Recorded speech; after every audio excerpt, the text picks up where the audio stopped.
A wizard is never late.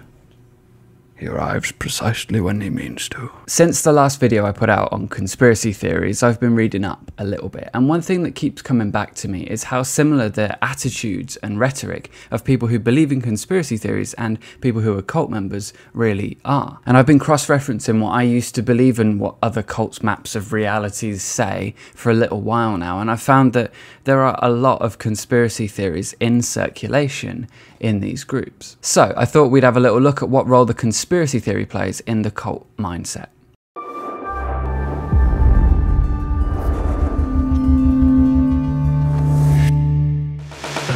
Hello and welcome back, my name's Andy Fellows, and if you're new here, I make videos on destructive cults, damaging norms, and just generally bad ideas. If you enjoy the video that you're about to watch and you want to subscribe, make sure you hit the bell when you do so that you get notified every time I upload a new video, which it tends to be weekly. So the group that I was involved with are a New Age group. Let me take you down the Yellow Brick Road a little bit here, from the New Age into a New Age cult via conspiracy theories. And bear with me a little bit because we are about to go through the looking glass here. So if you're not familiar with the New Age, it has its roots in the rejection of the rising of the prominence of science in the 1800s. And it's since snowballed into a vast array of ideas, most of which are unfounded, if not misunderstandings of science, if not outright unscientific. And there's this significant fascination with Eastern mysticism as well, as most proponents of the New Age believe that there's some truth in every religion. And it got a signal boost later when the law of attraction, or The Secret, crept over from the business world and the MLM world via people like Esther and Jerry Hicks and Rhonda Byrne and Oprah. A large portion of what characterizes the New Age is that there's ancient mysteries which have been known for years and years by a special select few. Channelers, shamans, and once upon a time gurus. That said, anyone with a deck of tarot cards and a convincing knowledge of astrology will pass for some kind of lawkeeper in the New Age. Literally, if you just say you've got some kind of magical gift and you're persuasive about it, then you've got your foot in the door in the New Age. It's all very the red woman. These kinds of people are said to have secrets about the truth of the universe, about the world that we live in, and about what each of us as humans are capable of. And these secrets are said to be held pretty much by the light forces in the world, and sometimes the term light worker is used. The phrase "we are powerful creators" comes to mind, along with the deepity "we are not human beings having a spiritual experience, we are spiritual beings having a human experience."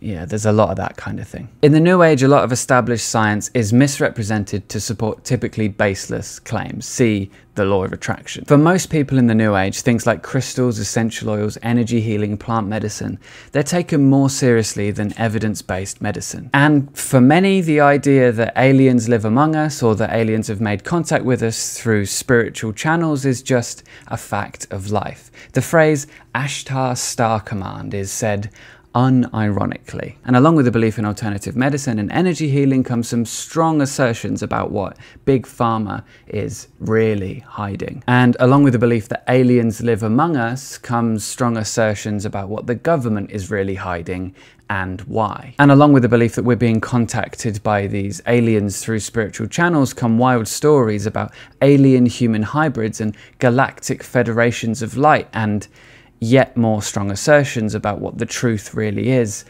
and about how it's hiding in plain sight, hidden from all but the few with eyes to see. In my previous video on this topic, I talked about why people believe this stuff, and I feel like it's worth adding that for me, when I fell down the rabbit hole, I was lonely, I was grieving, and I had a lot of time on my hands, and I was looking for something that was going to lift me out of the difficult situation that I was in. When I found Ancient Aliens, it took me away to this fascinating world where nothing was what it seemed and secrets were hidden in plain sight. It was exciting, it provided me with some sense of respite, and it made me feel like I knew something that others didn't. In hindsight, that feeling was pretty present throughout what I would call my spiritual journey, the spiritual chapter of my life. There were moments where I was like off my face on it all, but generally speaking, from Ancient Aliens to the law of attraction to integrating my shadow aspects, all the way to feeling like I had something to teach people as a spiritual teacher. And I don't think I'm alone in that. There's something about these tales of grand conspiracies, of secret societies, of hidden threats. Something in the idea that only the awakened and the truly insightful can see what's really happening in the world. It's appealing, it's exciting, it's alluring. And for so many people, myself included, once upon a time, it changes the way you see the world. And that is why I say that the vast array of conspiracy theories that are available to people today are fertile ground for cults. So much of a cult's influence comes from its capacity to alter a person's worldview. And if the bar that something needs to meet in order for you to consider it to be true is so low that it lets spiritual channeling, the law of attraction, and ancient aliens past it, then accepting that a person can move mountains with their mind, or see energy moving in your body, whatever that means, or heal you without even touching you, well, that's just going to be par for the course. And what happens then when one of those people happens to be a charismatic leader with a tendency towards unduly influencing their followers? Well, then you're in hot water really quickly. And then conspiracy theories go from being potentially exciting nonsense to a powerful form of control. And it's not hard to imagine how a conspiracy theory could play into the narrative of a controlling group. In fact, read about any well-known cult and you'll notice at least one conspiracy theory. And it's not hard to imagine how a conspiracy theory might provide seemingly reasonable justification for stringent measures of control. And I'd say this is especially the case when these ideas play into an us versus them mentality. Dubbing secular governments part of Satan's system of things means that for believing Jehovah's Witnesses, when they're told not to trust the government and to trust their own leadership over the government, well, that makes sense to them. In saying that dissenters are being fooled by some kind of evil enemy, whether that enemy is grey or reptilian aliens, whether it's opposing cults, whether it's Satan himself or something else, it makes some kind of sense when current members are told that they shouldn't trust former members. In ascribing the motivations of outgroup members to them being part or fooled by some grand conspiracy, it means that in-group members feel justified in demeaning, belittling, ignoring, or even attacking them. And this is really part of what Lifton called mystical manipulation, and I've talked about that a little bit on the channel already. When cults use conspiracy theories to control the behavior, the information, the thoughts, the emotions of members of their group, then the appeal of the conspiracy theory goes against the members. And it can lead to a greater restriction of their freedoms as the control of the leader grows. A conspiracy theory can become the means by which a group or its leader can covertly assault the worldview of the members. Trust in the larger world is damaged, and dependence on the group and its leader are increased. Suddenly the fun and excitement of conspiracy theories goes against you. Suddenly the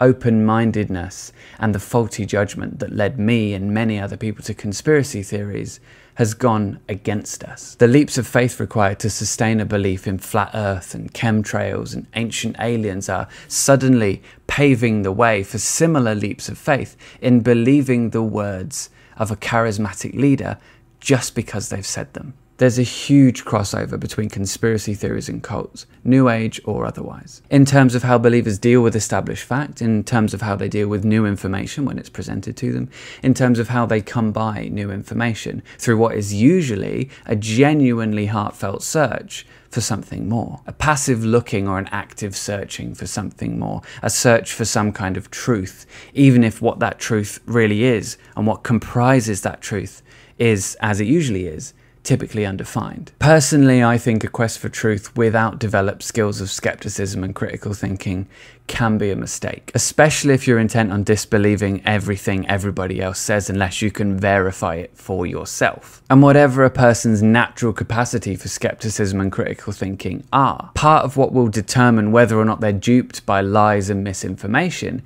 is not how well they can intuitively suss out the difference between actual facts and lies and misinformation, but it's how well practiced they are in discerning one from the other. It seems to me that more often than the truth, without these faculties of skepticism and critical thinking sharpened, lies and misinformation and deception, they really are discovered, not in some grand conspiracy, but from the very people who claim to have the truth.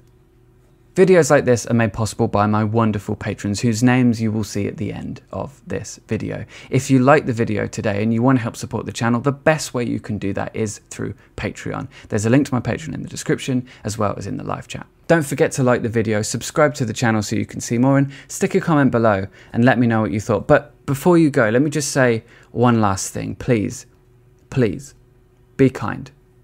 and ask good questions. I'll see you in the next one.